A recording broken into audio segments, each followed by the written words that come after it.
Hey, Matt. Terry, can you hear me? Hey, how do I change this? It doesn't look like mine, my personal one, where someone taught me how to do it, to change my name here that doesn't have my email address. My personal one, I If you know click on, my little three dots somewhere. Oh, I yeah, got it. I found it. got it. Yeah, Yep. okay. Thank you. Yep. And Reginald should be coming. We just got off the meeting with corporate thanks. Yeah, okay.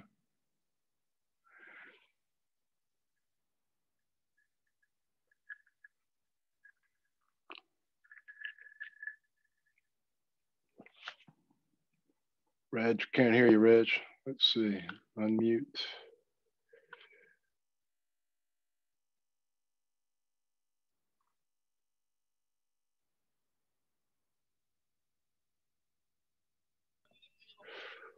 Uh-huh.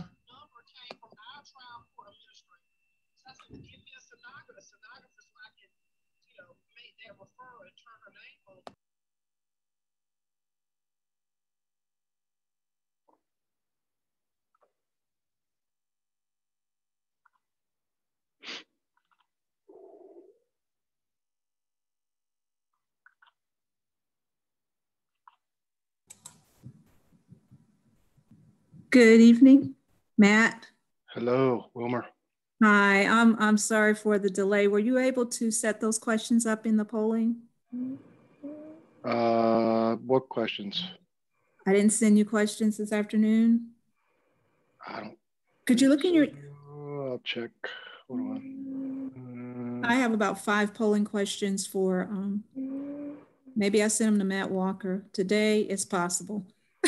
No, I mean it's possible that it might have been me. Let me just double check. It's just been yeah, well, I'm safe to say it was sent to you, the right Matt, about 4:35. Oh yeah, okay. What Judge Reinhardt told me to tell you hello. Really? Yeah, I just got off the phone with her. That's who I was on the phone with. Oh, great. How's she's doing? She's doing very well, doing very well. Awesome. Thank you. Told her we missed her. Yes. So while we're waiting for folks to get on, we do actually have a public attendee registered. The name is Trevin Chambly. So I just wanted to give you a heads up on that. Okay. Thank you.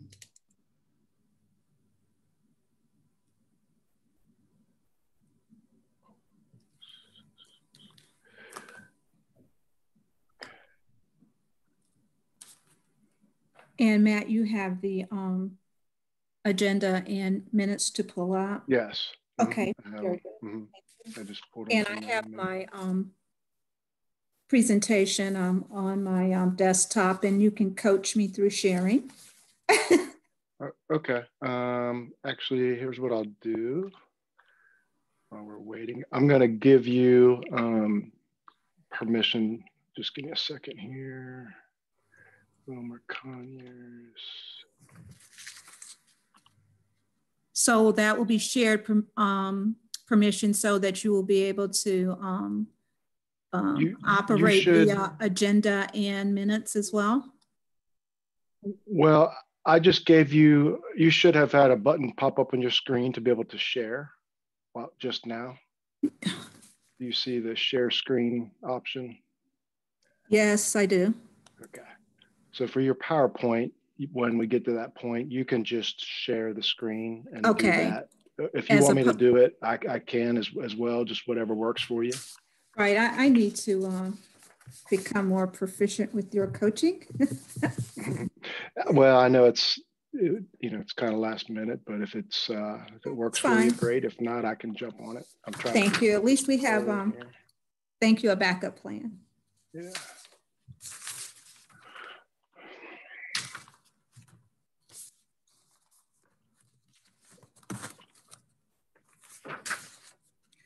Oh, that's right. We're in Zooms, not Teams. Yeah. Okay. Good evening to everyone that's coming online.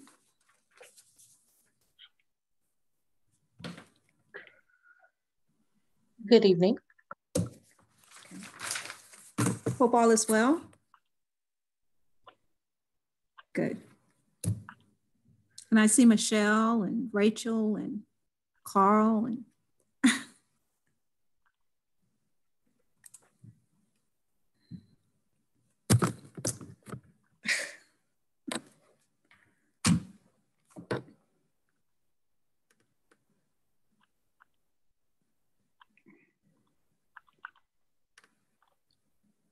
Reginald, I see you chewing. Are you providing virtual snacks for all of us?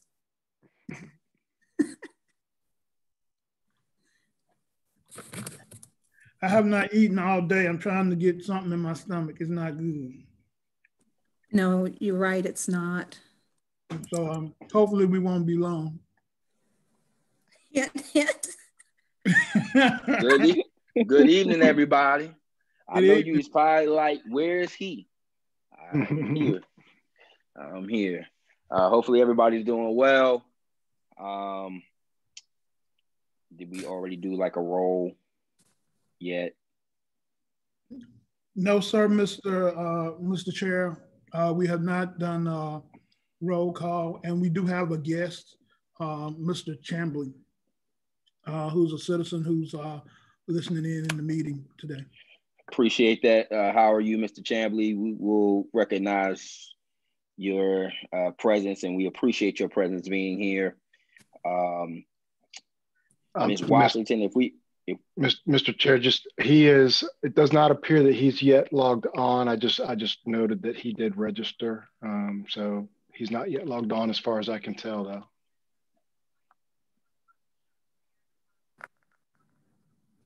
though. Let's see, Mr. Chair, I believe you're muted. Yes, I am. I don't know why I muted myself. I said if he does log in, we will make sure that we recognize him. And we definitely want to recognize all of our guests. Ms. Washington, we want to do the roll so we can get started. That'd be great. Okay, sure. Just pull the roll here. Okay, so we have Chair LaVon Barnes.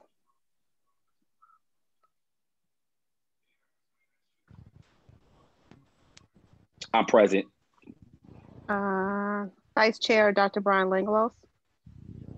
Yeah, I'm here. Rachel Eberhard. Present, thanks. Drew Him.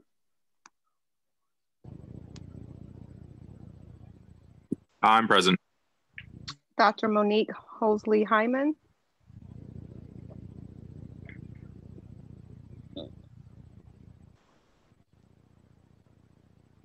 Michelle Ketchum. Here. Carl Newman. Here. Ashley Robbins. Present.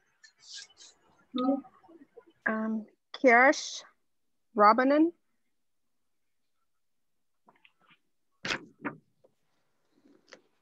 And please correct me if I'm pronouncing that incorrectly. He's logged on, but he unmuted, but then just so pronunciation, I just go by Kia, like the car, to make it easier for everyone. Thank you for attempting. But if you tell me the correct, I'll make sure I get it right moving forward. If you just tell, I know you probably said it before, because I like to make sure I recognize everyone's name if you're fine with that. Yeah, thank you so much for asking. It's just Kia. Appreciate it. Okay. Adam Sada.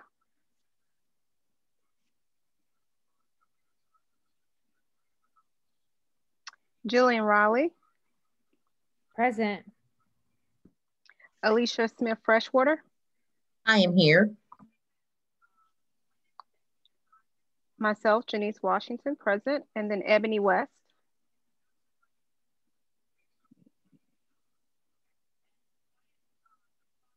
This is all of our CAC members. Ms. Washington? Yes. There's a note in the chat. I think it may have just came to me. It's Councilmember Freelon says he is he's about to start driving, so he won't be able to participate, but he is listening. So he is on, but he's not going to be able to participate, just listening in. Okay. Yeah, I'm not driving yet, so I'm here. Okay. All right, I think we do have enough for quorum, if I'm not mistaken. Yes. Yes. Awesome. Matt, if you could possibly put the agenda up. Yes. I appreciate that. Can you see the screen, sir? I can see the screen, sir. There we go. So I will definitely call this meeting into order. I appreciate everybody adjusting their meeting time. I know we usually meet that last Monday. Well, actually, this is the last Monday, I think, right? Isn't this the last Monday? Yeah, it's the last Monday of the month. Sure.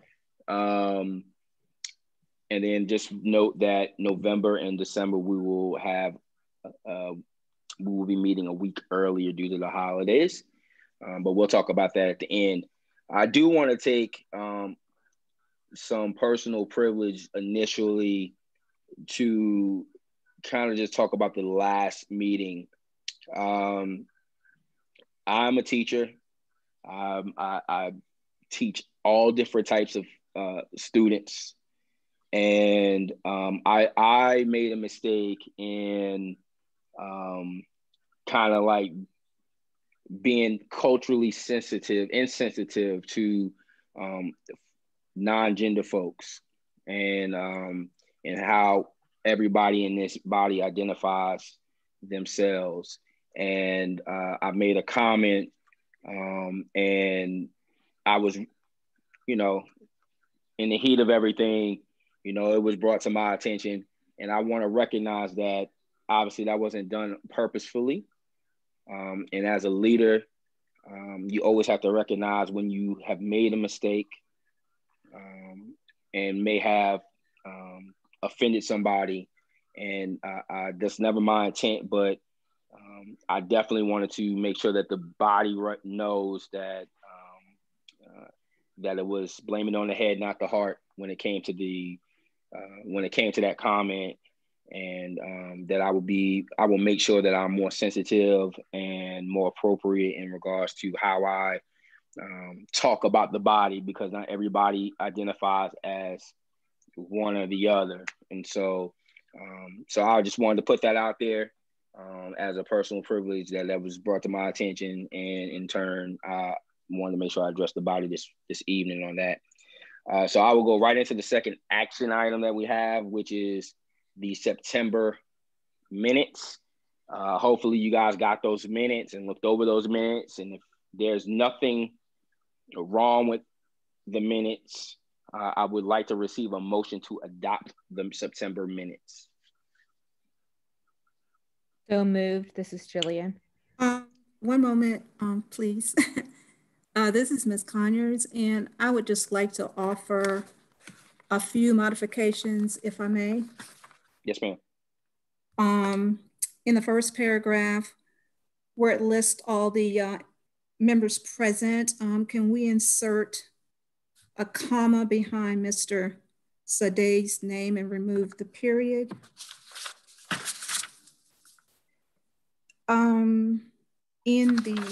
I think it's probably be on the second page, beginning with the director's community development updates. Can we make that in the first sentence DSS instead of just SS? 1 mil was given to DSS. In the next paragraph, can we capitalize solution and make that plural, that's solutions, emergency solutions? And that would have been an additional 2 million was awarded, an additional 2 million, as opposed to just 2 million. Can we add a period behind the third sentence beginning with there is a need, etc., behind process? Next sentence, can we add a period behind experiences? And the next group of information, emergency solutions, we can make that plural. And lastly, we come down to where it says CAC member, and then below that it says staff. The second sentence following staff, you have to track. I think we can remove to and add it behind have. You have to track and provide, let's delete and a reporting summary, period. You have to track and provide a reporting summary, period. And those are just a few minor modifications. And as always, Ms. Washington, thank you for taking such copious notes, minutes. Oh, thank you for your review in detail. So yes. So I was just going to say, Mr. Chair, yes, I move the acceptance of the minutes with the corrections. Okay, it's been moved with the corrections by Alicia Freshwater Smith. Did you get Michelle's name? And yeah, I was gonna add that Ms. Washington in the notes, in the minutes, Michelle's name is spelled wrong. I think it's in the chat. I think it's what, is it two L's, Michelle? Two L's. Two L's. Okay, that's what I thought. All right. Mr. Chair. Yes. This is Matt Schnars. I guess just to kind of highlight the point and the importance of the minutes and agenda. We are now posting the minutes and agendas to the city's website, and so all the boards and commissions are now asked to do that. So I just kind of wanted to highlight that and let you know that that is happening. And I know there is some still some question and maybe some not everybody knows where to go to look for some of the stuff related to the committee, but I just kind of wanted to let you know that that is something that is now happening. I've been working on updating the minutes and agendas for the CAC and posting to the city's website. So just kind of wanted to make sure you knew that that was happening. I appreciate that, letting us know that. And I've always appreciate Ms. Washington's copious minutes. And so it's been moved by Alicia Freshwater Smith. And can I get a second? I'll second. Okay, we have plenty of seconds. It's been moved and properly second to approve the minutes with the added corrections on there. Is there any further discussion? I don't think so. All those in favor say aye. Aye. Aye. Aye. All those opposed? All right, minutes are approved. All right, what's the next thing on the agenda? Okay, so we have some announcements from our great community development staff.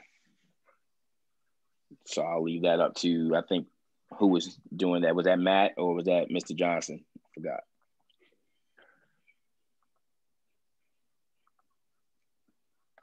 Mr. Chair, this is Matt. I did want to, well, I guess part of the announcement I just made is that we do have the Citizen Advisory Committee as well as other community committees are now all being more organized on the city's website. We do recognize that it was, it was brought to our attention that there was an old page that was still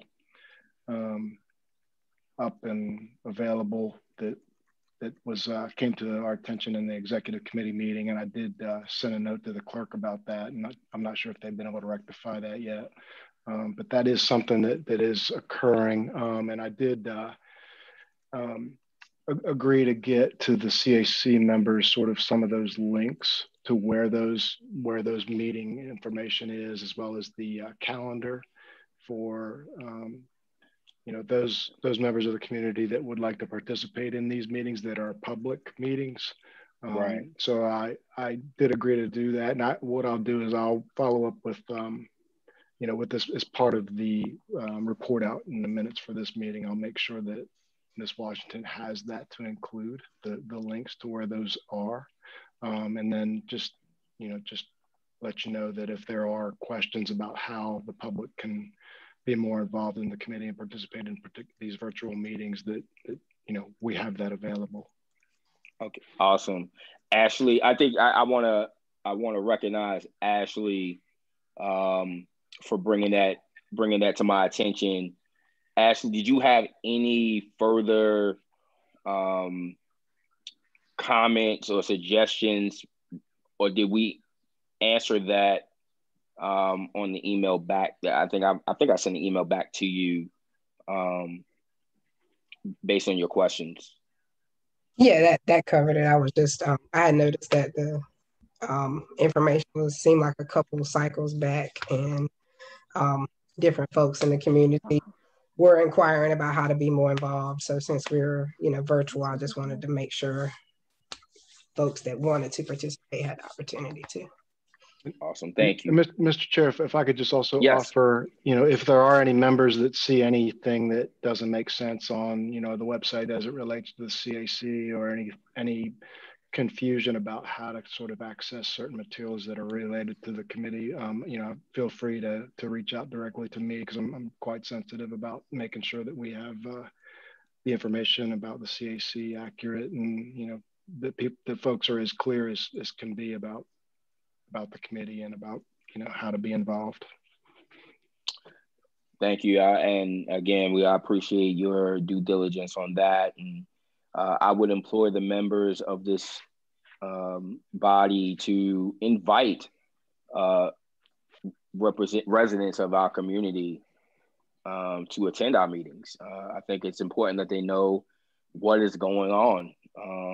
And I will say this again, this committee will be, I think, be tasked with some tough questions and conversational items based on the fact that we know that evictions are coming, and there's going to be a need for funding, the funds, and there's going to be, I think, hopefully we have a diverse group of organizations that's going to be putting in requests for that funding. And so, yeah, I think it would be very important to hear from the folks in our community who have received or been beneficiaries of some of the grants that we help provide, to hear their story and hear their truth. I think that is very important. So please invite members of the community to attend our meetings. And so with that, I want to go ahead and go to action item number 4. This is a historic day. A lot of work has been put into this day, and I'm going to turn it to Miss Alicia Freshwater Smith to kind of walk us through one last time on the mission statement. If we can pull that up, and we'll have some discussion on it. And then we're going to vote on our mission statement today. And I'm very happy about this. Well, thank you. Thank you, Mr. Chairman. I would just ask, Matt, is there any way, okay, the participants, the host has disabled the participant screen sharing. Can you see if you can engage do that? it now? Okay. I think I just engaged it so that you should be able to do your screen share. Okay. See if you you should get something right now. There you go. Okay. All right. Perfect. Thank you so much. So I did get some feedback. Thank you all for reviewing the proposed vision and mission statement. And so just to kind of calibrate our thinking, the CAC did not have a vision statement, but it did have it does have a current mission statement. So where I'd like to start to calibrate our thinking is that, you know, our vision statement should be, you know, a reflection of where we are now and where we see ourselves, where we see the outcome of our work. What's going to be the result of the outcome of our work? Whereas the mission statement defines what is our work, what do we really do, right? And then, so with those two definitions in mind, I'm proposing that our vision statement be, we want to see in Durham, in the Bull City, an enhanced quality of life through the expansion of economic opportunities and access to safe, secure, and affordable housing for all residents in Bull City to call home. So that's what we see. That's what our vision is. This is what we want, because we want the result of our work together. That's the end result that we're aiming for. And then the mission statement. The current mission statement is highlighted in the left, on the left column. And it just pretty much, and we had this discussion last time. We said that we wanted to change the word citizen as we using it and replacing it with resident. And for some reason, my screen just went out. So I hope you can still see my screen. The Citizen Advisory Committee works to facilitate resident participation in the planning and implementation, and you can read the rest. Some of the feedback that Rachel gave, and you can elaborate, Rachel, at any time, was that how do we really facilitate citizen participation? So the definition, the column on the right, and I would hope that everyone has had an opportunity to read it. But when I think about all of our meetings and what our end result is, I just see our work, the Citizens Advisory Committee. We seek to preserve and enhance the quality of life for its residents by ensuring affordable housing and promoting economic opportunities for low to moderate income residents. In meeting this priority, the CAC recommends allocation of funds from various grant programs, including the CDBG Home Emergency Solutions Grant and HOPWA grant to City Council and County Commissioners. Because at the end of the day, what do we really do? We look at proposals and we recommend the allocation, the funding for those proposals. And who do we make that recommendation to? We make it to City Council and County Commissioners. And, you know, most often they will accept our recommendations, but then they have the latitude and the freedom to not accept those recommendations, to modify them. But what are your thoughts? Does this really describe what we do? Is this our body of work? Is this our mission? Anybody can comment. I know, Brian, you had some comments as well, so I didn't know if you or Rachel wanted to elaborate. Yeah, I'm happy to talk about the comment I had about the participation piece. And this is also just with myself being a new member as of July, but I know most of us are representing different PACs. And so for me, I'm not sure how that kind of translates in terms of us kind of having a duty to facilitating participation from our neighbors within our PAC, or if we're kind of tasked with perhaps communicating and engaging with other residents on behalf of the community and community development department on a lot of these allocations, and just just kind of helping to close the loop with what this sort of work entails and how that impacts our neighborhoods. So I'm not sure if Chair Barnes wants to talk about how this has looked in the past, but I'm curious what others think, if that's something that we could improve, if we could change it, if we could get a little more creative about it. So thank you for this, though. Yeah, I appreciate that. First of all, you are a welcomed member, because I think every time that you have participated and chimed in, and it's always pushed us forward. So I appreciate you for that. I think when I look at what this new mission statement is, it's also something that it's also setting the bar for the future. Like, we may not have done this in the past, or it may not have been consistent, but now that we're going to put this wording in like that, as far as participation, I think it's important that we look towards the future, and in the future direction of what this board is going to do. And I think it is up to us to make sure that we represent the communities and letting them know about and getting them engaged about what's going on within what we do. So I don't, I don't have an issue with the way it's written, but I'm also looking to challenge this body in making sure that we do become more community engaged and letting our fellow residents know what is going on with this board. And so that means bringing them into these meetings, letting them know about, letting organizations know about the grants if they don't know about these grants already, how they can apply for these grants, how they can, participate in this process. So that's what I have. Anybody, Brian, you can chime in. My edits and comments were mostly just kind of small little tweaks to like wording here and there, for just clarity or grammar changes or little typos and stuff like that. But otherwise, I thought it was pretty great. Okay, one of the other things that I did want to share is that in our current mission statement, it says that this body, the committee, that we create employment opportunities through the expansion and retention of businesses. I did not include that statement in the proposed mission statement because I don't see where we have done that work.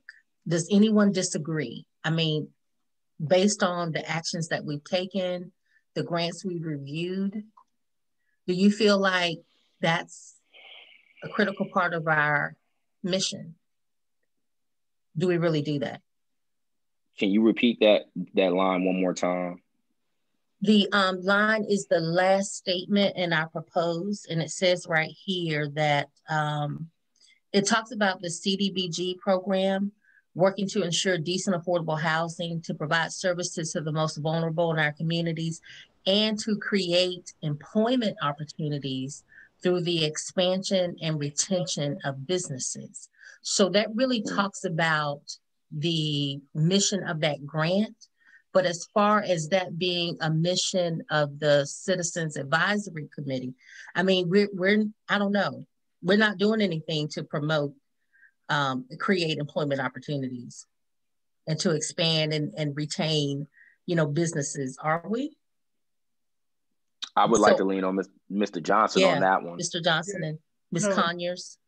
Thank you. I'll chime in to say that the work that we've been doing with the City of Durham and Community Development Department and the CAC is not focused on using our entitlement funds to directly create jobs for the city, although some of them do, obviously, because we give money to nonprofits and those sorts of things. But the major focus has been services oriented, as well as promoting home ownership and building houses for low income. It has not been job creation, which in the City of Durham, that has been a focus of the Office of Economic and Workforce Development, not necessarily community development. Thank you for that explanation. I'll say, I thought you did this intentionally, but like in the mission statement, you kind of include that like economic opportunities, and like that's one of the things we hope to achieve with what we're doing. And so I thought you would just kind of move that, kind of under what you're saying, like that's something that one of the grants works on. And so that's part of our vision, like we want this to happen, but then it's not like what we're doing. So it wasn't in the mission statement. And so I thought you'd kind of like intentionally separate it. And I thought that made a lot of sense to me. So. Oh, thank you. Any other questions from anybody? Or discussion? I did have a question about if we go back to the vision statement, when that was read, why was the stricken? Why was that the Bull City to call home? Okay, so I'm going to defer to Brian on this one. Okay. For residents in Bull City to call home. I think Brian, this was your edit, and I just went ahead and accepted it.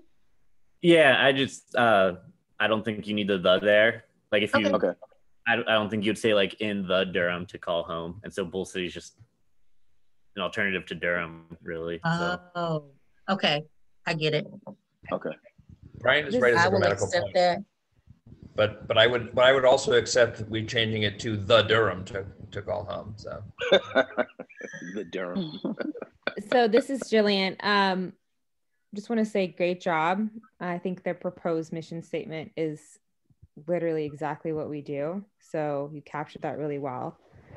In terms of the vision statement, one thing to just think about is that we do represent the entire county of Durham.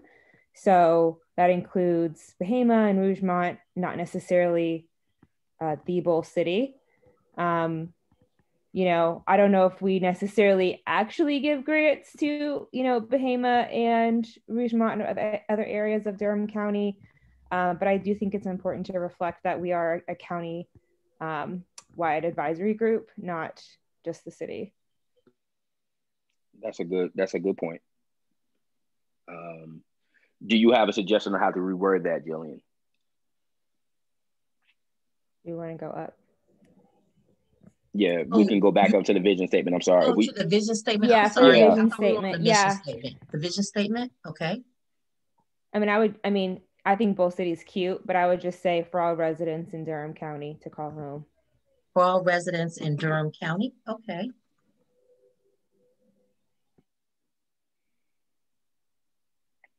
Because I think we do have Bull City somewhere else in there, but I don't know if that's in the proposed. No, it's not in. Okay. That was the only place that it was in. Okay. And so I guess I was just trying to be cute. I was just trying to be cute. Hey, but hey, this I is like functional. The swing. I like the swing. Don't worry about that. I think that was. Most people. Yeah, I think Jillian brings a great point that we represent the entire county of Durham. Even though sometimes the majority of the people who live in Durham live in the city of Durham, but yeah, I think that change is a good change. Thank you for that, Jillian. Mr. Chair, may I offer a comment? Yes. I would just add, I'm definitely in favor of the support the comment. I would just share with you that the Citizens Advisory Committee is clearly a county wide because it has members from appointed by the City Council as well as the County Commission. So that's correct. That is correct. But I would also share with you that in terms of entitlement dollars and the money that is used to and city funding dollars, they stop at the city limits. There's one program where we have right now in terms of entitlement dollars that actually with the consortium that HUD has, that actually funding can go outside of the city limits. So that's where that little tension comes in. And I just want to give new members in particular just that background. That doesn't mean you have to change anything, but that's one of the things that we have to check as administrators, that the entitlement dollars, because entitlements do stop at the city line, but the policy recommendations go to both bodies, which makes us countywide. Right. Yeah, thank you, Mr. Johnson, for that point. And yes, that's why I'm cool. I'm in favor of the Durham County change instead of just the Bull City. So I'm good with that. Is there any other questions from the body or discussion from the body about either the vision statement, proposed vision statement, and the proposed mission statement?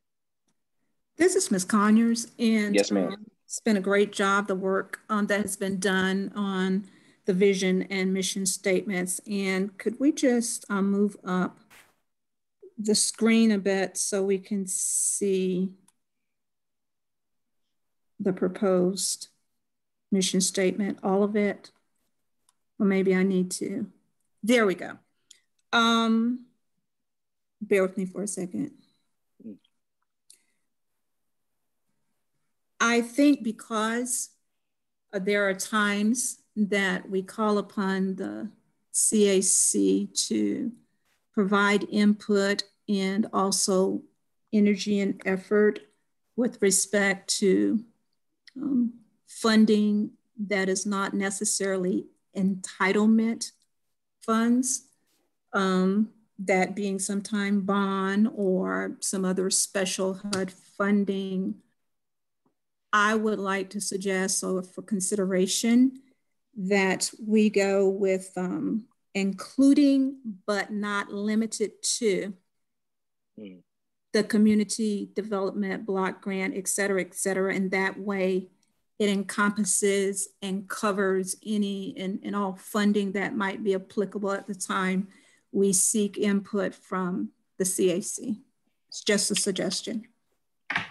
Thank you, Ms. Conyers, for that suggestion, and I'm definitely in favor of that suggestion. And I'm looking to the body for any comments. Is everybody okay with that addition? I think that's great, especially with the CARES grant that came up recently, or the CARES Act. I think that makes a lot of sense to, yeah. Yeah, and Mr. Chair, I'll just offer that we actually do have several CAC members that are actively involved in reviewing lead grants as well as some other city funded projects right now. So yeah, I think that's very important. Absolutely, absolutely. Okay. Any other questions from the body? Discussion from the body about either the vision or mission statement?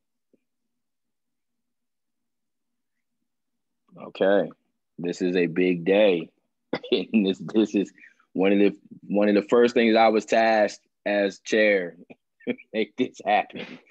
So I'm very, I want to just say, those of you who put the time and the work in, starting with, I have to still praise Christian Knapp for taking charge.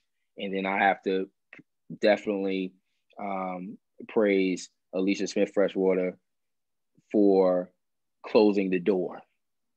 And so with that being stated, I will entertain a motion. Well, Mr. Johnson, do we need to do a separate motion?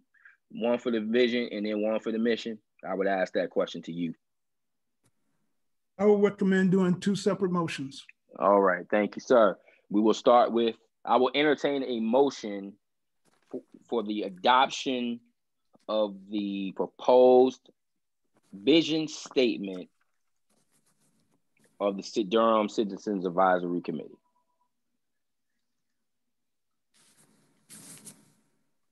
So moved.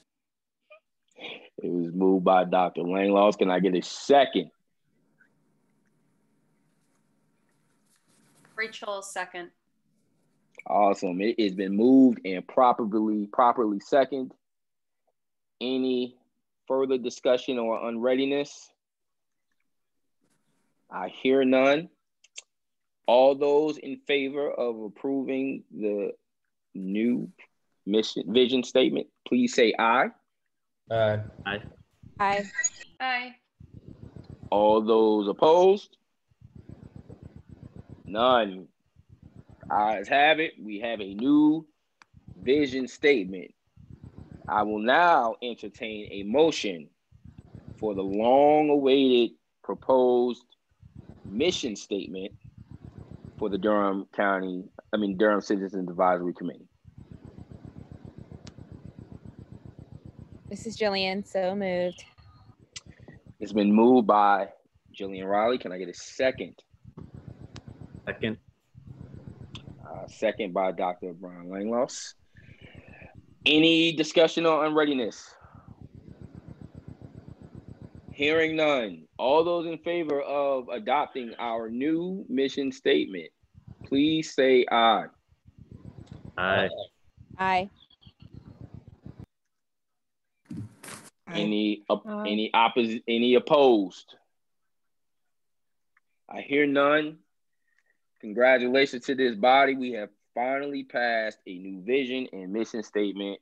That is I will give y'all one of these right here. Thank you. Appreciate you. A virtual standing ovation for those who participated in the process. So now, Ms. Conyers, I've done my job. Can I retire? Okay. No, you may not, but you may take a sabbatical, a very limited one, and return. Great job. Thank you. So the next item on the agenda is the CARES Act funding. And we're just going to do a sort of broad, brief brushstroke right now. You will not see the actual documents that I will be discussing. I will share with you where they are located, and we'll be happy to send them later. But first, let me just go ahead and move forward with the CARES Act funding. So what I want to share with you tonight is that the city of Durham, as we indicated and shared previously, has received a total of a little over $5 million in CARES Act funding. And we are charged with administering those funds and getting them out the door to the residents that who are in need.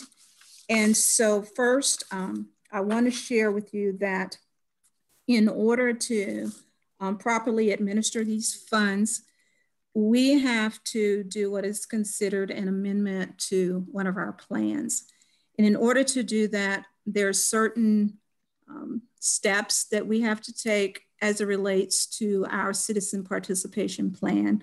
So one of the things that we have to do is prepare an amendment. In the case of Durham, we are in the process of moving forward with our first substantial amendment to our 2020-21 annual action plan and 2020-25 consolidated plan. Yes, that would be the plan that we just submitted. What we're not going to do tonight is do a forensic communication of all of the different requirements involved, but we're going to share with you and frame it so that you'll understand. We have just put on public review our first substantial amendment for CDBG CV, which stands for coronavirus, ESG CV, and HOPWA CV. The actual substantial amendment and the public notice for same are located on our website, the department's website. The actual public notice, along with the substantial amendment, which will describe the amounts of money that is being presented in this first substantial amendment. And it also describes the money that is not being addressed in this first amendment. So we have, in the first amendment, and I'm just going to give you the cumulative figure, we are addressing a little over $1.8 million, and that is CDBG, ESG, and HOPWA. We have identified some proposed activities and current activities that are underway on how these monies will be deployed. All of that information is described and posted on the department's website. We are required to post that information for 30 days. It went live on last Wednesday, October 21st, and will be on public review for 30 days, ending at the close of business on November 20th. The citizens of Durham are encouraged to provide comment, input on how these funds should be spent. All written comments should be sent to Mr. Matthew Snars. All comments received from residents from the city of Durham, a summary of which will be incorporated into the first substantial submission to the Department of Housing and Urban Development. In addition to the 30-day public comment period, there will be a public hearing that will be held on December 7th. City Council meeting, public hearing on the substantial amendment and to approve same. Again, these are requirements that we have to complete to apply for those funds. Now, I know it may sound confusing. Yes, we have received letters from HUD indicating we're going to receive these funds. And yes, that is true. But in order to receive those funds, there are certain steps that we have to take and complete and before we can receive them. And it's really no different from our regular entitlement funding. So again, this information is on our website and we encourage you to go there and view it. So this leads me to another opportunity that will allow the Citizens Advisory Committee to receive notices from the Department of Community Development as we post information on our website. So opposed to you just hearing it in these meetings, or maybe you just intermittently going to the website to see what, if anything, is being posted on our website. Our department has what is called a general listserv. And that's comprised of different organizations, just residents, etc. So that leads me to this point in question. If you would like for your name to be added to our department's general listserv, whereby when we post information such as RFPs, breaking news, substantial amendments, whatever it is that we're posting to the website that we're going to send out to the citizens, members of the CAC, if you would like for your name to be added, that way you would automatically receive this information as it's posted. So the way I'm going to frame this so that no one is put on the spot, if there is anyone who does not wish or like for their name to be added to the listserv, we would ask, we meaning the staff, to just send us an email and let us know that. Otherwise, we will add each member's name to the listserv. Is that fair enough? Yes, ma'am. And this came up, let me just add, this came up in discussion, I think, of how we could make the meetings better and to be able to get notice out to community members about certain things. This was something that we discussed in the executive body, and this was brought up by the staff. So, you know, I would definitely ask those who want to know what is in queue to definitely be on the listserv, so you can then send that information out to those who may want to know. And to close the loop on this, I would ask any member who desires not to, chooses not to, does not want to, no hard feelings, to just simply send that notification to staff only. And I would ask that it's not a problem that you complete that, send that email to staff by close of business tomorrow so that we can go ahead and move very quickly and adding all those names that would like to the listserv. So I would ask that if there's anyone that does not want to be included on the listserv, to simply send the CD staff, myself, Mr. Johnson and Mr. Snars an email stating that you prefer not to be added to the listserv by close of business tomorrow.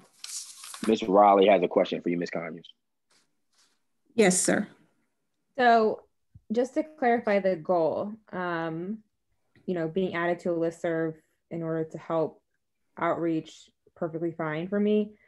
Just in terms of understanding how we as committee members can, you know, better support y'all as staff in outreaching for these? Like, you know, so what's helpful just in terms of, you know, us sharing them with our, you know, different communities and different areas? Like, just want to get clarity on terms of like, if I'm receiving emails in terms of me being in the know, what would be the most that we could do to really support y'all in these different requests that y'all get? Well, let me take a first stab at that, and then Ms. Conyers will add, Mr. Chair, if you don't mind. The first thing, and you've actually answered your own question, is the first thing we would like for you to do is to be in the know, is to be informed yourselves so that you can talk with others about the work and what we are doing. So that's number one. And of course, as always, you are welcome to ask those questions at any time, but the one to be in the know. And the second is to share with your networks and your communities. So that would be helpful. So they are also in the know and know what's going on. It doesn't necessarily mean that they will apply, but it also means that they may know someone else. And so that's always helpful. So with that, I'll share with, ask Ms. Conyers to add on. Thank you for that. And I would just like to say for clarity, this is not going to be where you're inundated with emails. We're only send out information emails when information is posted on our website for citizen input. So you're not receiving daily emails, et cetera. So I just want to make everyone aware of that. For example, last week on the 21st, we posted the substantial amendment along with the public notice. So that would be an example of information that you would have received without waiting or having to wait when there's a meeting or just haphazardly going to the department's website. So please know that this is not a step in where you're going to be inundated with emails. And I just want to concur the comments that Mr. Johnson has made. It's just a matter of being informed. And if you would like to share that information with others in and around your community or other organizations, you would have it firsthand to do so. Does that help you, Ms. Riley? Yeah, that's great. I just want to make sure that if I'm receiving the email, I want to make sure I'm doing what I need to support y'all. But yeah, that sounds good. And I'm glad it's not a daily email. You did have me nervous, but it definitely sounds worthy. So thank you. Okay, thank you. Are there any other questions regarding the CARES Act substantial amendment? And then I would also like to conclude, I did say that this is the first substantial amendment. So once this is, I guess, addressed and settled and have moved through the process, we are currently right now thinking about and collecting ideas on how we're going to move forward with proposed uses for the remaining funds for the second amendment, and then should there be a third. And the reason I say that is if we don't encompass all of the remaining funds in the second amendment, then there will be a third. So just know that based on the HUD regulations, all grantees will have some time until August 2021. Is that correct, Matt? That's correct. To complete all substantial amendments or risk losing the funds that they have been, i.e. awarded. So if there are no other comments or questions, we can move in right into the home presentation. Okay, thank you.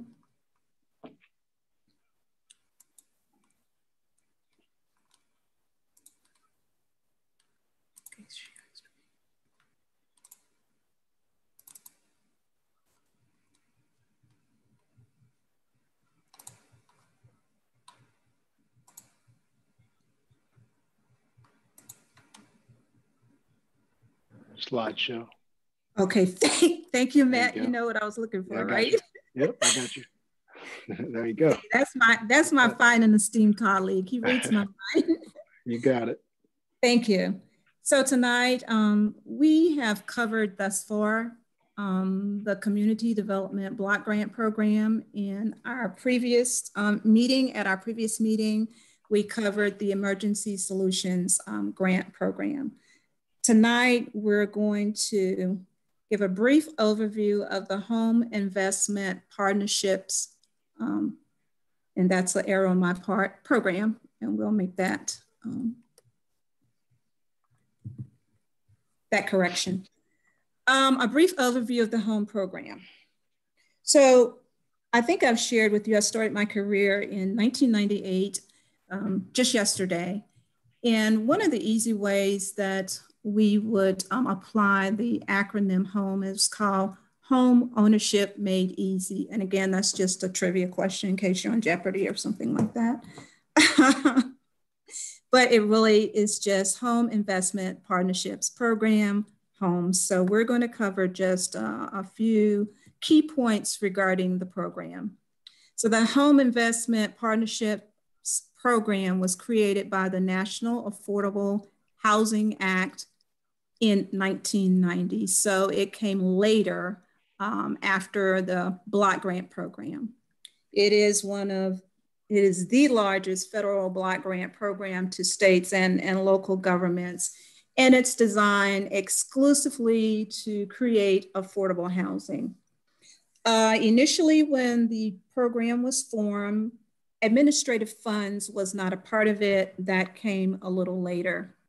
And as I often will share with you, if you have problems getting to sleep at night and you want to learn more about these programs, well, with respect to the home program, the regulations can be found at 24 CFR 92.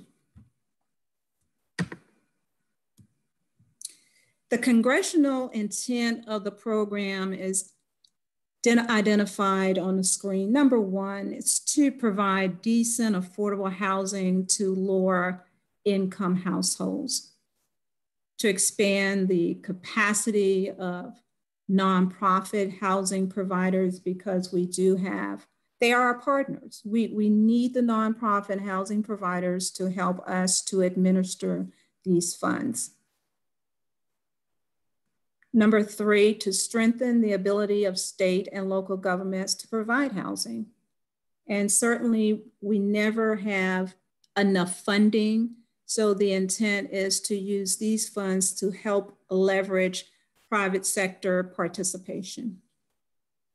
So who are some of our partners? We've worked with, they were formerly called Community Alternatives for Supportive Abodes, and they just decided not to go with the long spelled out name anymore and just decided to be called CASA. I don't know whether any of you have heard of them or familiar with them, so they are one of our partners. We also work with the DCLT. Is anyone, well, we're doing virtual. Durham Land Trustees. They're one of our community housing development organizations, which I speak to very briefly in a few slides later. Again, they are one of our community housing development organizations, and a lovely CHODO, another acronym, that would be CHODO, CHDO. A few basic things to know about the home program. First, I mentioned that initially when the program was created, no administrative funds came with the program. That came later. Up to 10% of your current year's allocation and your current year's program income may be used for administration. I just mentioned briefly that Durham Community Land Trustees is one of our community housing development organizations, affectionately known as CHODOs. Well, with the home program, all grantees as a part of the allocation, we must reserve at least 15% of our annual allocation to community housing development organizations. And the intent there is to ensure and to make sure that at least 15% of our annual allocation is reserved for those organizations. Can we reserve more? Absolutely, we can. If we want to reserve up to 25% or 30% or 40% of our allocations, of our allocation to community housing development organizations, we may do so, but at a minimum, we must reserve at least 15%. And then lastly, regarding the basics, for every dollar of home funds minus admin funds, we, the city, must match it by every dollar by 25% from non-federal sources. So I'm going to repeat that. For our home annual allocation, with the exception of any admin dollars, and for this example, let's just say that our annual allocation is $1 million and our admin is 100,000. We would have to match $900,000 by 25% with non-federal sources. That's a requirement under the home program.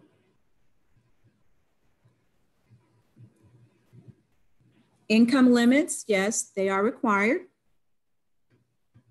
Just know that with regard to our CDBG and home program, we cannot serve individuals above 80%. And within the home program, the income limits are defined as low income, and that's 80% or less of area median income, known as AMI. And we have what low income means as it relates to CDBG, just for informational purposes, and you've seen that before. The home low income is the CDBG moderate income. Confusing? Yes. With respect to very low income as it relates to the home program, that's 50% or less of area median income. The home limits are determined by HUD. They are not determined by the city of Durham, the county, the state, et cetera. Those income limits come to us on an annual basis and we post and apply them accordingly. And you will see that the very low home income is the low income as it relates to CDBG. So we just wanted to do a comparison and contrast as it relates to the home income limits for you.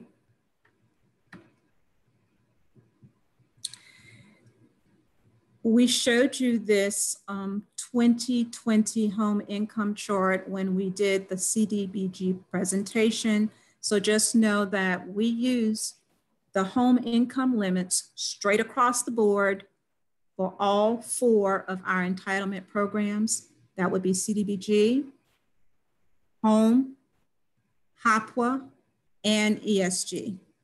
So these are the income guidelines until they change for 2021, and HUD will publish those and provide those each year. Until then, we use these current income limits as it relates to and based on number in household.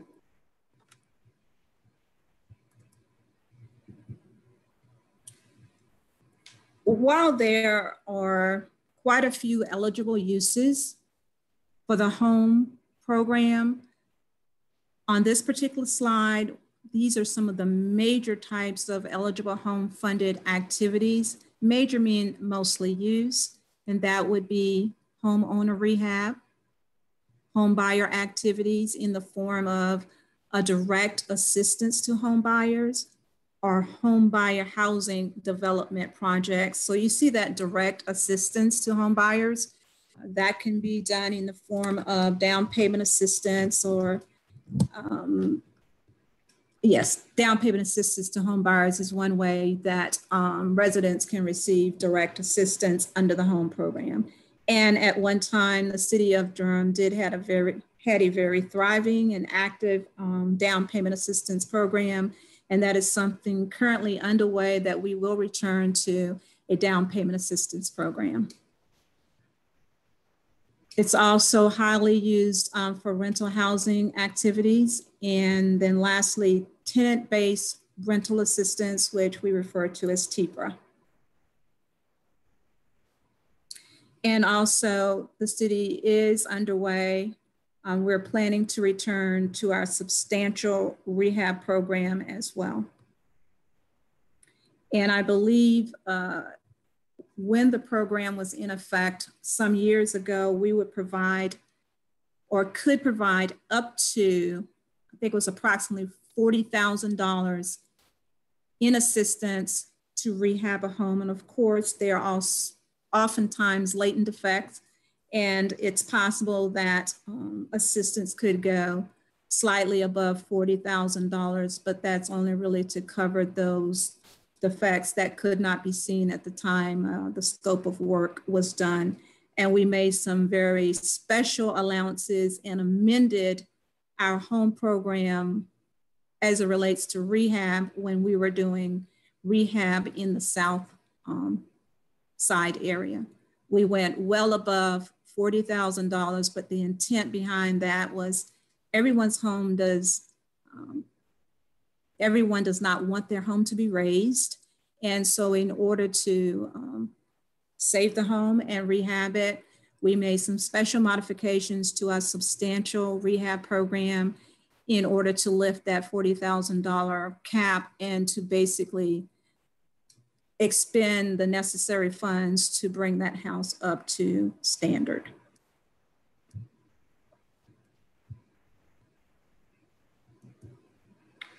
Here are some other types of eligible home funded activities, including but not limited to new construction, refinancing. And I just want to stop for a second as it relates to refinancing only when it is going to create an opportunity for the home buyer. So let's just cut to the chase. That's not refinancing to allow someone to get additional monies to consolidate debts and the like. It's done in a manner whereas to reduce someone's interest rate, et cetera, to make the loan more affordable. So that's what we mean by refinancing. Acquisition is also an eligible activity along with loan guarantees, administrative cost, project cost to include hard and soft cost. So formula allocation factors, it's based on 6 factors and they are identified as follows: vacancy and adjusted rental units that are in the area, the number of substandard occupied units, the age of the units occupied by poor and head of households, cost of producing rental units in the area, and the number of families below the poverty rate. And then lastly, the population. So again, the city does not, i.e. basically have these numbers all in one place, but this is what HUD uses to determine the formula allocation to each one of its grantees that receive home funding. So the city of Durham, what does our current allocation, current meaning for FY 2020, 2021 and program income looks like? So we have received our entitlement funding. It is in our line of credit because we have an approved annual action plan / consolidated plan. The city of Durham for this current fiscal year received $1,165,206. Our projected program income is $100,000, and that comes from some of those home buyer loans in our portfolio and development loans. So we project that we will receive $100,000 in program income this year, which we believe and feel that we'll have a total of the $1.2 million plus, as you see on the screen. And I'm going to say as our working capital as it relates to our home funds. And I know you're probably thinking, well, what happens if we receive less than 100,000 in projected income? We have to make some adjustments, and that's why we may need to use some of our general funds, or if some of our entitlement programs do not move forward. But yes, an adjustment would need to be made if we were to receive less than 100,000. And conversely, if for some reason someone won the lottery, one of our homeowner loans, or one of the developers paid their loan off early, that means that we would be looking at a windfall of funds, and we would have to make adjustments as well, as far as maybe increasing the allocations to some of the activities that we have planned for 2021. So either way, we would have to make adjustments. To give you a 5-year snapshot of what our home grant funding has looked like, you'll see that information on the screen. So for the last 3 years, we've had an increase over and above from the last years, meaning 2017, 2018, and 2016, 2017. So for the last 3 years, we've experienced some increases as compared to 2016 through 2018. Just a little over $5 billion in the last 5 years. So how is the City of Durham using and have used home-funded projects? So I wanted to share 3 great projects with you. At the top left of the screen, this is an affordable housing community project dedicated for disabled veterans. They have preference. That's Denson 1 and 2. You will note there are 11 one-bedroom apartments in Denson 1 with an indoor community space and a shared laundry space and outdoor sitting area. Denson 2 contains 12 one-bedroom apartments in one building, and both of these are on the same site. And I'm pleased to share with you that the City of Durham has won a state and national award for Denson 1 and 2. To the right, you will see Maple Square Apartments. It contains 32 1- and 2-bedroom apartments, and this is seniors 55 years and up. And the property contains 26 one-bedroom apartments and 6 2-bedroom apartments. And at the bottom is Eastway Village. It's contained in a 2-block area in North Central Durham. It's a mixed income home ownership community consisting of 31 single family units and 16 condominium units. I was not with the City of Durham when Eastway was developed, and Mr. Johnson can share some comments about Eastway, but it's my understanding that the city acted as the developer for Eastway Village. A lesson learned not to do that. It was a learning experience, and where the city did serve as a developer. And so we were in that business and we got out, and moving forward, we hired developers to carry out our development of our activities for us.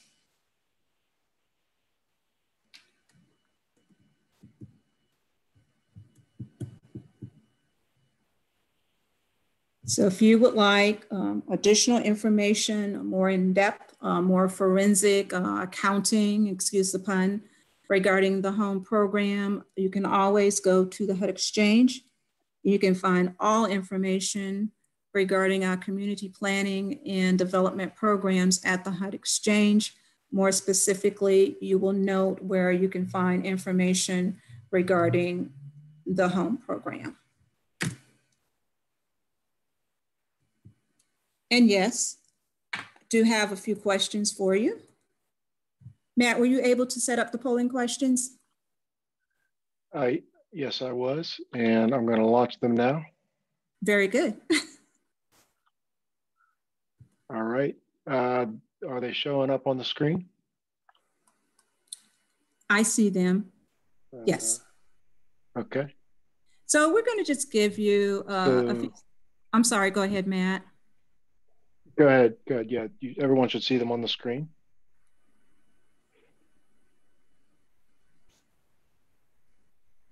Hey, we got people answering. Great. Very good.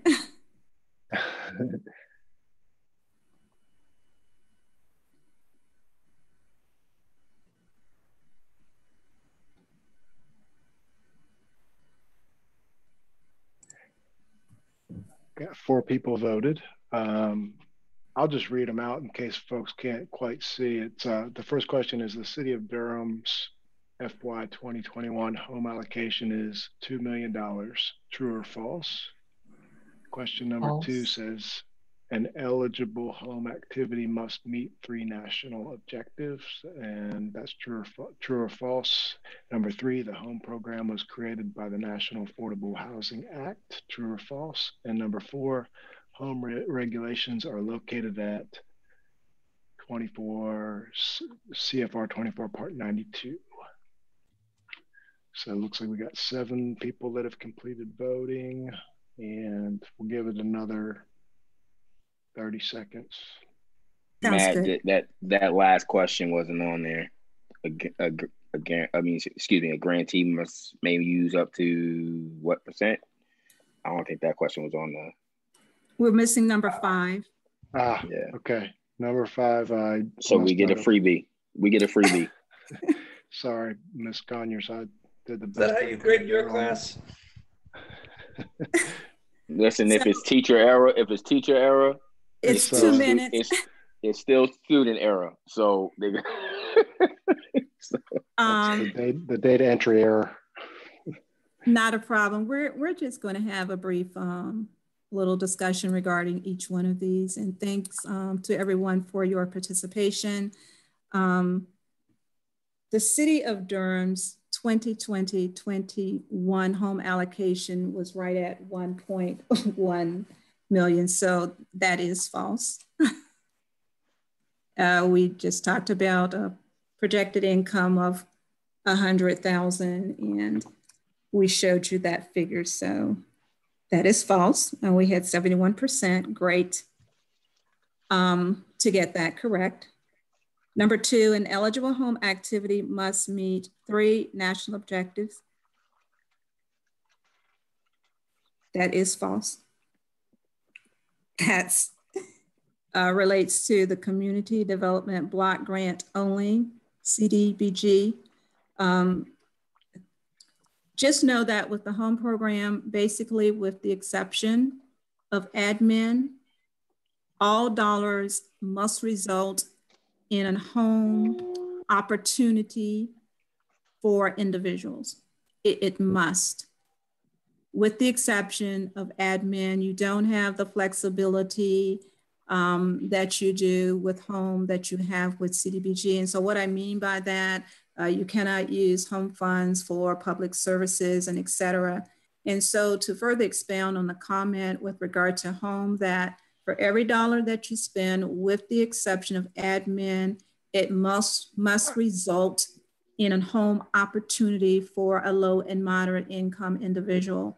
So if we acquire property using home funds, the end result must be a housing activity, albeit rental, albeit for sale, et cetera. So just to give you maybe more information that you want to know, if we were to use home funds for demolition, which you don't, you use your CDBG home funds for demolition, and then you take your home funds for acquisition and rehab.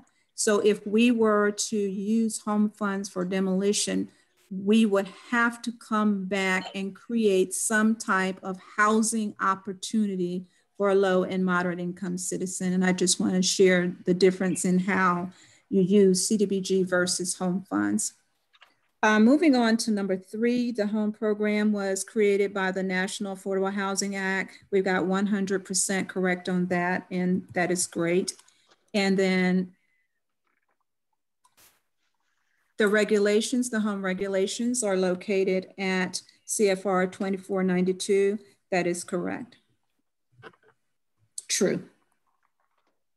And the question that did not make it onto the poll, a grantee may use up to what % for admin? That's 10%. So thank you for your time and participation. And that concludes my presentation on the home program. Do we have any questions or comments in the chat?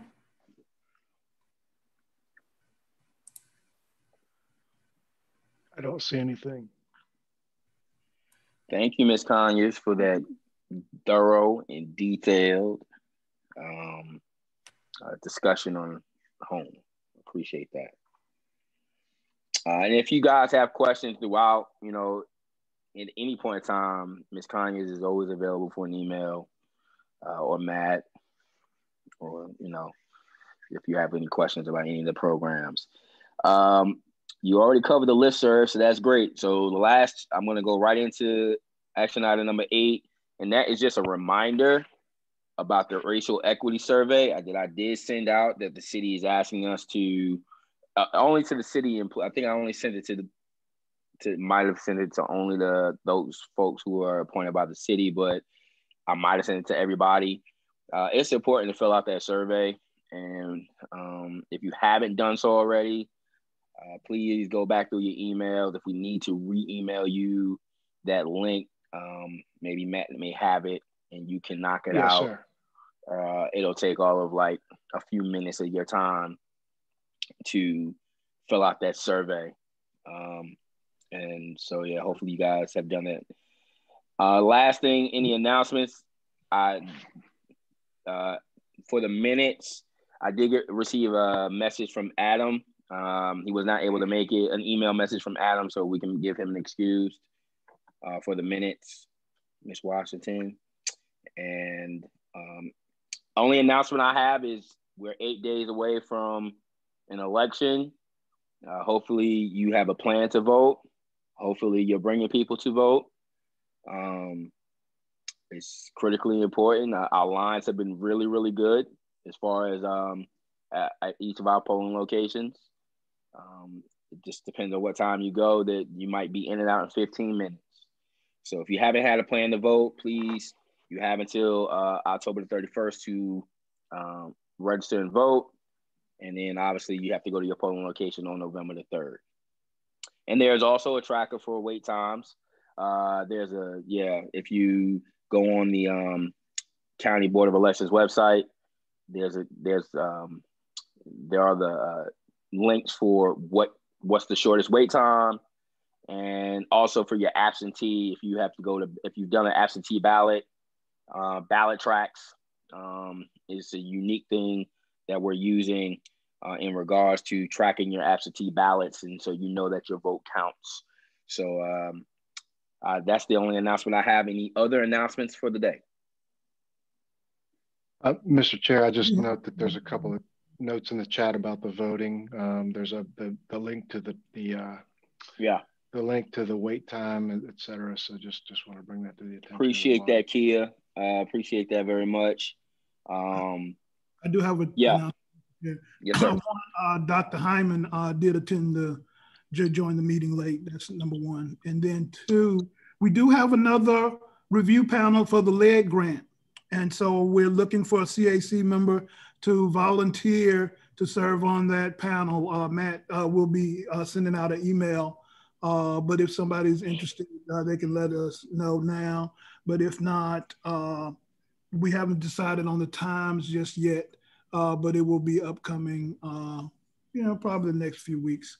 But we're interested in having it will be the next week. Next week, it's a fairly short turnaround time, so I will follow up after the meeting. We don't have a date set, but it will be they'll be required. It'll be a meeting probably in the evening.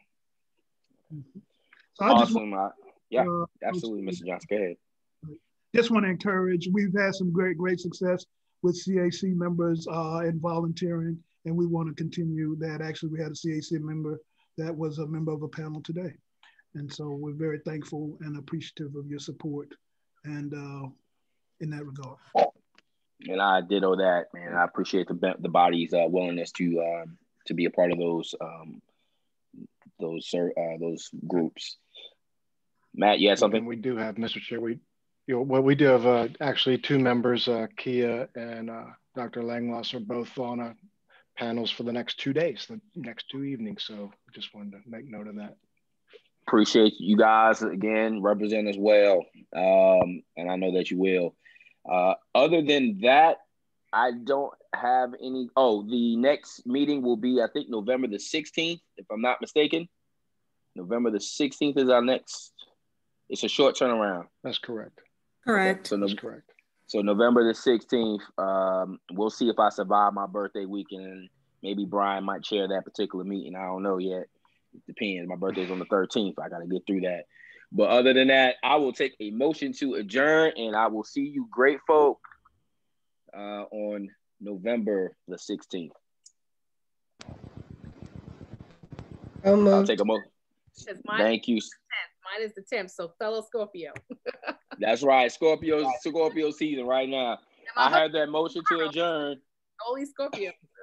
Absolutely. I heard that motion to adjourn. You guys have a great rest of your day. All right. Take care. Bye, everyone. Thanks all. Good night. Thank you and have a great week. Thanks, Wilma and Matt. Yes, thank you.